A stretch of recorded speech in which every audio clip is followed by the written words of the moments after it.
हो गया उसको कि वह इस वजह से उसको दिन रह गए और उसकी वंश परंपरा वृद्धि चालू हो गई थी। तो अब उन्हीं सर्दियों में लूसी ने 2 बच्चों को जन्म दिया। क्या हो गया था? लूसी ने 2 बच्चों को जन्म दिया और अपनी वंश वृद्धि की ना, वंश को बढ़ोतरी दी, बढ़ते रहे, उसका वंश बढ़ रहा था। तो उनमें से एक तो शीत के कारण मर गया और दूसरा उसे ठुठुराने वाले परिवेश से जूझने लगा। देखो 2 बच्चे को जन्म दिया उसने, उसमें भी क्या हो गया, एक बच्चा जगह पर ही मर गया और एक बच्चा बढ़ने लगा। जो बच्चा बढ़ रहा था वो बच्चा कौन था मालूम है आपको? वह बच्चा था नीलू। कौन था वो? नीलू। शीत ऋतु में प्राय लकड़बग्घे ऊंचे पर्वतीय अंचल से नीचे उतर आते हैं और बर्फ में भटकते हुए मिल जाते हैं। क्या होता था? लकड़बग्घे ये प्राणियों के नाम है। वहाँ पर भी वो घूमते थे बारिश के अंदर, बर्फ के अंदर, और भटकते भटकते घूमते रहते थे। वैसे तो ये हिंसक जीव कुत्ते से कुछ भी बड़ा होता है, परंतु कुत्ता इसका प्रिय खाद्य होने के कारण रक्षण की स्थिति में आ जाता है। देखो कुत्ते को खा जाते थे क्योंकि हिंसक प्राणी थे, कुत्ते को खाने वाले प्राणी थे, लेकिन क्या करता था कुत्ता? छुपके से इनके साथ में अपने ध्यान रखता था, रक्षण करने के लिए इधर उधर रहता था। सामान्य कुत्ते तो लकड़बग्घे को देखते स्तब्ध और निर्जीव से हो जाते हैं। देखो मतलब ऐसे मरे जैसे पड़ जाते, अतः उन्हें घसीट ले जाने में उसे कोई प्रयास नहीं करना पड़ता।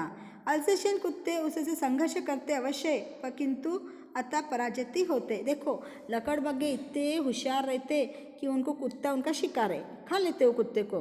तो जो साधे कुत्ते वो क्या करते? मरे जैसे सो जाते।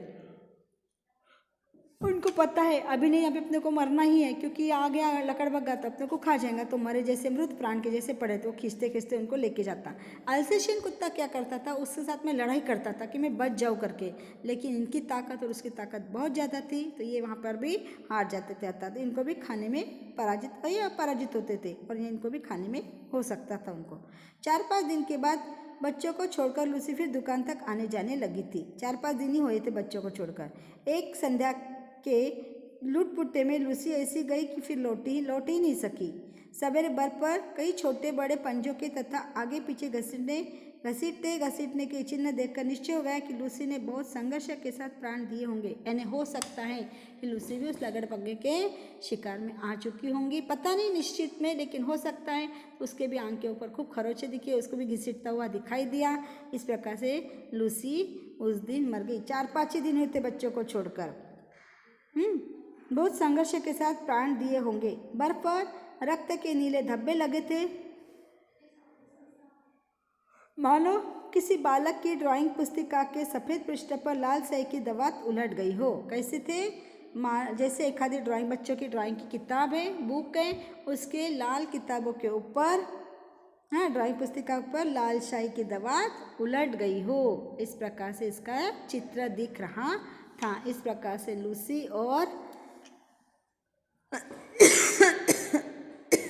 इस प्रकार से लूसी का अंत हुआ था।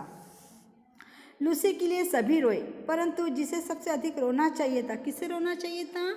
उसके बच्चे को। लेकिन उसको तो पता ही नहीं कि माँ मर गई करके, उसकी तो आँख तक नहीं खुली थी। वह तो बच्चा कुछ जानता ही नहीं था। एक दिन पहले उसकी आंखें खुली थी, अतः माँ से अधिक वह दूध के अभाव में शोर मचाने लगा। दुग्ध चूर्ण से दूध बनाकर उसे पिलाया जाने लगा। रजाई ओढ़ाने पर भी वह माँ के पेट की जो उष्णता खोजता, न पाने पर रोता चिल्लाता रहता। देखो माँ के पास में यदि सोते हैं तो बहुत सारी उष्णता हमको माँ के हृदय से मिलती है, लेकिन इसकी तो माँ मर चुकी थी। और इसको क्या करते थे? दूध के लिए रोता था, तो इसको क्या करते थे? दूध पाउडर लाना, उसमें पानी डालना, उसको उबालना और उसको पिलाना, इस प्रकार से कार्य करते थे। और उसको गर्मी होना चाहिए करके उसको रजाई वजाई उड़ाया जाता था। इस प्रकार से उसको पालना शुरू किया। अतः हमने उसे कोमल ऊन के अधबुने स्वेटर की डालिया में रख दिया, जहाँ वह माँ के सामीप्य सुख के भ्रम में सो गया।